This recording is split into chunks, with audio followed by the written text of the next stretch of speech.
YONO sir পরিবেশন করে দেখার পর গণপিটিশনে উনি মৌখিকভাবে একটা অনুমতি দেন। অবৈধভাবে বোমা মেশিন দিয়ে বালু উত্তোলন করছেন ইউপি সদস্য মজিদুল মেম্বার। কারো বেলায় জরিমানা, কারো বেলায় বালু উত্তোলনের নির্দেশনা, এ যেন এক দেশে দুই আইন। ইউপি সদস্য মজিদুল ইসলামের নির্দেশনায় তিস্তা নদী হতে বোমা মেশিন দিয়ে অবৈধভাবে বালু উত্তোলন করছে একটি সিন্ডিকেট।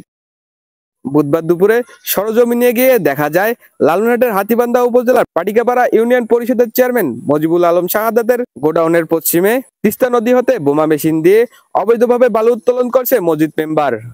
বোমা মেশিন মালিক মফিজার রহমান বলেন, মজিদুল মেম্বারের নির্দেশনায় উত্তোলন করা হচ্ছে এই বালু। আর ওই ইউপি সদস্য মজিদুল ইসলাম বলেন, ইউনো স্যারের নির্দেশে বালু উত্তোলন করা হচ্ছে, এ যেন এক দেশে দুই আইন। ইউনো স্যার পরিবেশন করে দেখার পর গণপিটিশনে উনি মৌখিকভাবে একটা অনুমতি দেন যে মানুষের আশপাশের মানুষের ঘর বাড়ির জন্য কোনো সমস্যা নাই, এভাবে আপনি কাজ করি নেন।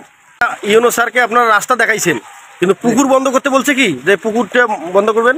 পুকুর ভরাট মৌখিকভাবে সেটাও আমি বলছি, মৌখিকভাবে ছাড়ও বলছে। পুকুর ভরাট করতে বলছে। পুকুর ভরাট রাস্তা ভালো করতে যাহা করা লাগে, হ্যাঁ, এই যে আপনারা ভালো করতে যাহা করা লাগে, এত বড় পুকুর ভরাট করতে বলছে। রাস্তাটা ভালো করতে যেটা করা লাগে সেটা মৌখিকভাবে ছাড়। আচ্ছা, আপনি একজন ইউপি সদস্য, এই মেশিন দিয়ে নদী থেকে বালু তোলা বন্ধ করার দায়িত্ব আপনার। ইউপি সদস্য, হ্যাঁ, আপনারও ওয়ার্ডের জনগণ কিভাবে ভালো থাকবে সেটা দেখার দায়িত্ব আমার। হ্যাঁ, বোমা মেশিন দিয়ে বালু উত্তোলন করে কাজ করা নদী থেকে, এটা কি কোনো আইন আছে? আপনাকে আইন দিছে এরকম? আমার জনস্বার্থে, আমার জনগণ ভালো থাকাতে না, এরকম কোনো আইন আছে? আমি আইন বুঝি না। আবু হাসান আকাশ, নিউজ চ্যানেল 24, নিউজ ডেস্ক।